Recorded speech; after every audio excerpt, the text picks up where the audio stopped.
Hi everybody, Ben here from Art Less Ordinary.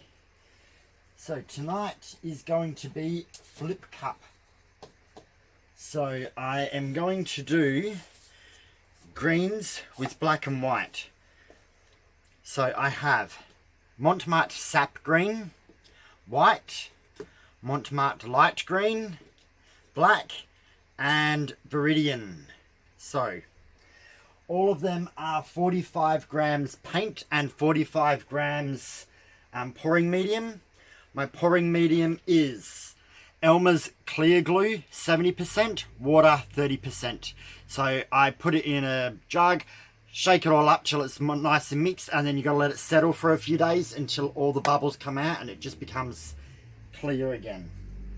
I like using the clear because it doesn't change the color of the paint while I use it, and I haven't found where to get Elmer's glue all from without costing a fortune. So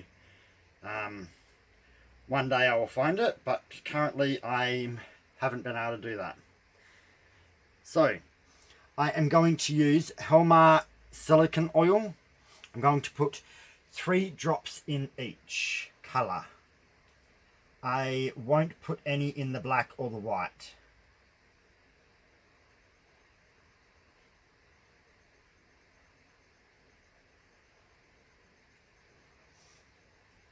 So I have 2 different silicone oils. I've got mont and I've got hermars, and I use them at different times. So last time I did one with the same type of colouring, I used the mont silicone. I want to see what difference I'm going to get using the hermars.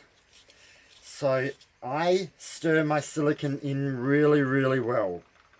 I prefer to have small cells that I can try to grow than get huge cells that tend to go out of shape easy. So once I put it in, I just give them a really good stirring. Then I scrape the sides, scrape my stirring stick, and then give it another little stir.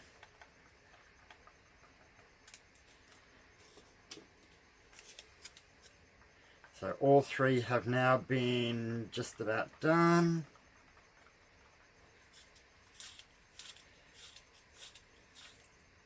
So I'm hoping to get hold of the Mont phthalo green.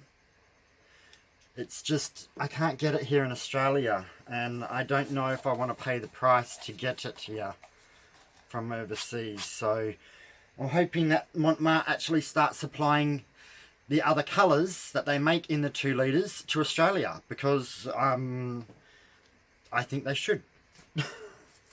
I think if a company makes it and they make it and they supply it for a country, they should supply it to all the country. Like, if they're going to make that colour and give it to America and Europe, then I don't see why we can't have it here in Australia as well, because we would like it too. So I am putting in 1/3.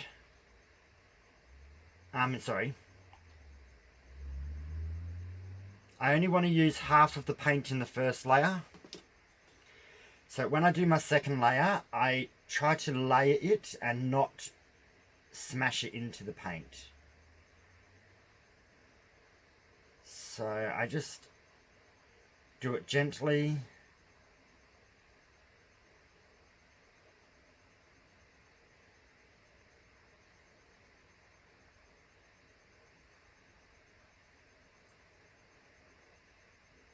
This white doesn't seem as even in its consistency.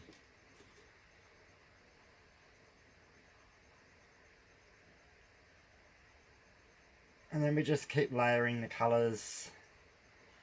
I try to go, if I use, in between the 2 dark colours, I usually put the white, and in between the 2, so the lighter and the medium green, I put the dark. So it's kind of light, dark, not precisely, but to the best, because then when you get cells, hopefully you're going to get the cells that you can actually see the difference in.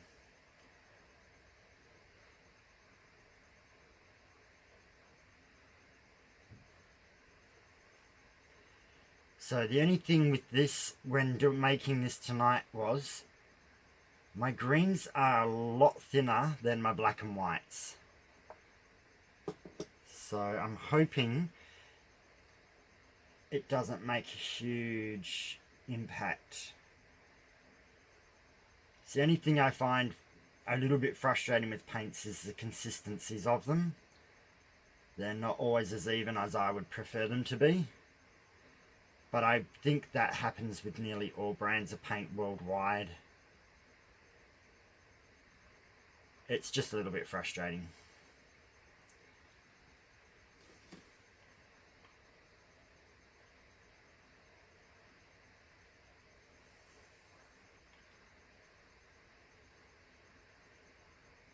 So I know this part isn't exciting to everybody, but I like to show people what I do. For those that haven't seen my videos before, they can... It's the best way to replicate. If I show you from start to finish and somebody wants to replicate the artwork, they've got the best chance when they see the whole process. If you're not keen on watching the whole process, you can just hit the fast forward button a little bit or click into it. I feel it's better for people to be able to skip forward than people to not have information that they may want. So it's a hard situation. You don't want to make your videos too long and you don't want to bore people, but at the same time, I am teaching people how to do these artworks. So I want to teach them to the best of my ability, because you don't really want a teacher that's not teaching you the whole process.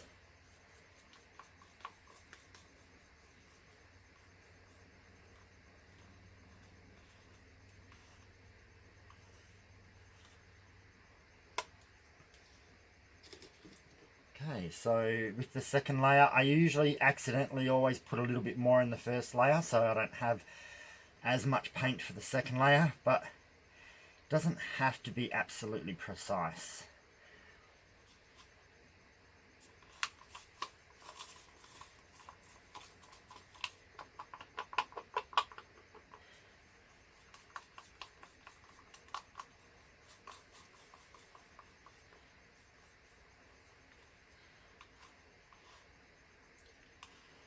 So I believe this would look fantastic if I could get the phthalo green, and I would swap it with the sap green. Sap green is nice, but it's a little bit of a I don't know. It is kind of like a sap green. When I like the phthalo green, I find it's darker, but it's a different type of green which I prefer.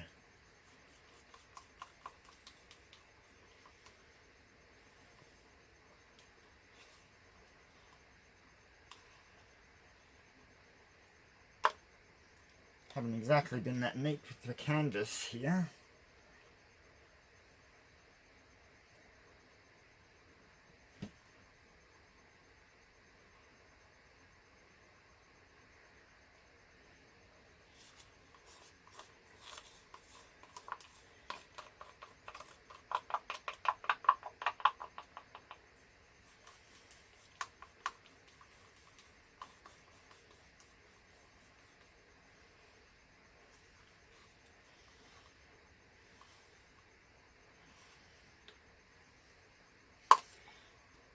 Alrighty, awesome.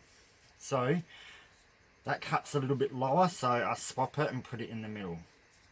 Now we just flip these over, and then I get some gloves on.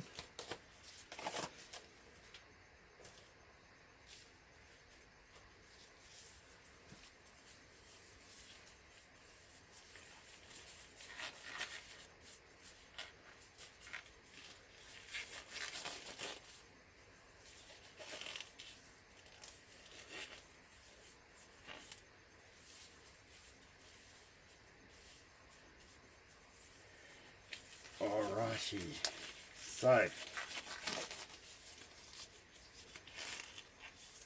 gloves are on, ready. they've been upside down long enough. So let's tip. And I'm just pouring the excess onto the corners, which usually will always get tipped off anyway.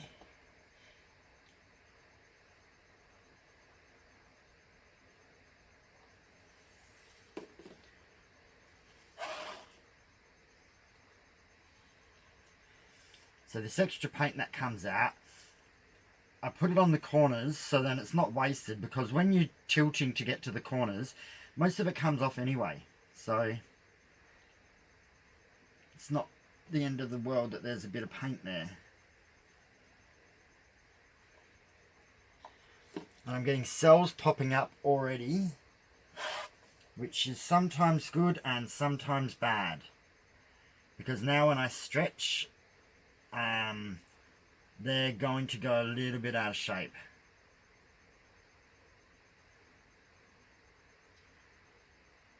And I am getting those little, so I've only had this happen since I've been using this Mont black. I get these little, like, I don't know if they call them fractals or dendrites, but these little reactions within the paint. So through here I'm getting them here. They look like little miniature flowers. I'm getting some across here, and there's a few in there. They're kind of cool, but at the same time they're not exactly what you set out to have. So now that's on, I am going to slowly move the paint down. So I'm just going to go back and forth, getting the paint down to the bottom part of the canvas, off to the sides a little bit. Okay, now I'm going to go over this bottom corner over here, over, come back, put the paint towards the middle, and then come down over this side.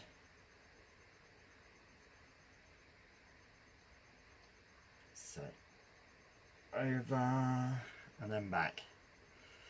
See how I got these larger cells at the beginning?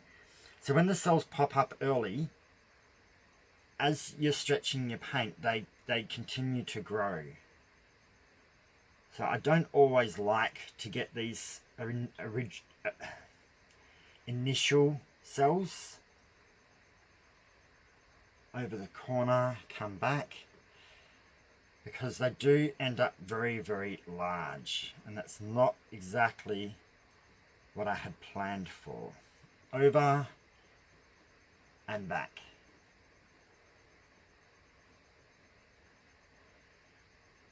Okay, so now the paint, I've moved the weight of the paint back to the middle, and I'm just going to check my corners, and if they need a tiny touch, try and use the paint that's on your fingers, and best to try to get the finger that has the matching colour to that, to what's on that corner.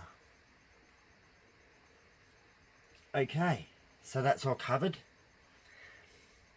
Now I'm going to take my gloves off, because I've done all my tilting.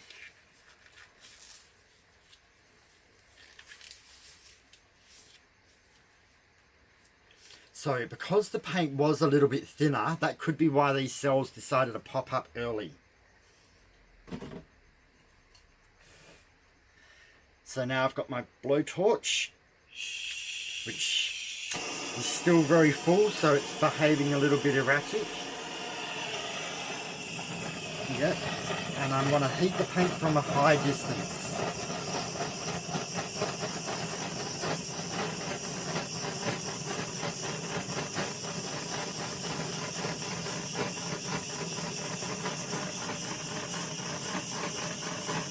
So when you're torching, as soon as you see a tiny little speck, that is a cell developing.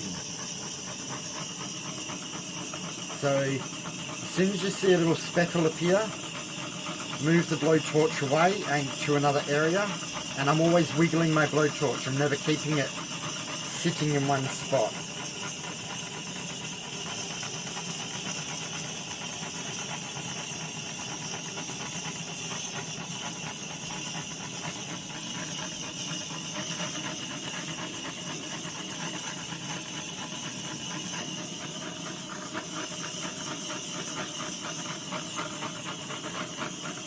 And then if you want more cells in a certain area, go back to that area, but again keep your blowtorch high, because once cells appear you can't do much about it, they're there. When if you keep your blowtorch high, you can kind of control a little bit more where your cells are going to appear.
Okay, blowtorch off, and put it somewhere where it's not going to touch anything. Same if you're using a heat wand, put it somewhere where it's not going to touch anything at all. So this has come out really different to the last one that I did. So the last one I used hermars silicone, mont silicone, not the hermars, and the paint felt thin this time. So when I did the last one, it was wintry and the paints felt a bit thicker than they are right now. Right now they're feeling quite thin. So it's completely different to the last one. The cells, these initial cells that started, these big cells, have continued to grow, and because I was stretching the paint trying to cover the whole canvas, they have changed their shape a little bit. They're not the same as these type of cells. But in these cells that have come up, quite a few of them have those little fractals or dendrites shapes inside of them. So they're reacting quite differently. And it also could be other people use these paints, but they use glue all. I use clear glue. So maybe the clear glue with the black kind of makes this little pattern appear. I'm not too sure. It's a matter of testing things out, but I don't have clear glue ore to test it out. So for now, I'm just making assumptions. But this isn't too bad. It's different to what I had planned. Well, it looks a little bit different to how I had it in my head. I thought I was going to get not these big cells, but a lot of smaller cells. So I'm going to pause it and bring you down for a close-up. Okay, so this is it from my angle. So as you can see, you can see the big cells there through here. They're kind of couple all over the place. Then you've got these smaller cells that I've used with the blowtorch to bring up. And I haven't stretched them at all. I've just torched and left them where they have appeared. Kind of unusual little patterns in them. Can we focus, camera? There we go. You see how there's little unusual shapes inside of the cells? Kind of quite different. And here, these little black dots are kind of the little dendrites or fractal things that appear. They appear in different shapes depending on what colour they're in. Some more down here. So as you can see, they're really unusual. But yeah, so this is my flip cup in greens. So let me know what you think. So like, comment, share and subscribe if you have not already. And I will see you for another pour tomorrow. Okay, good night everyone. Bye.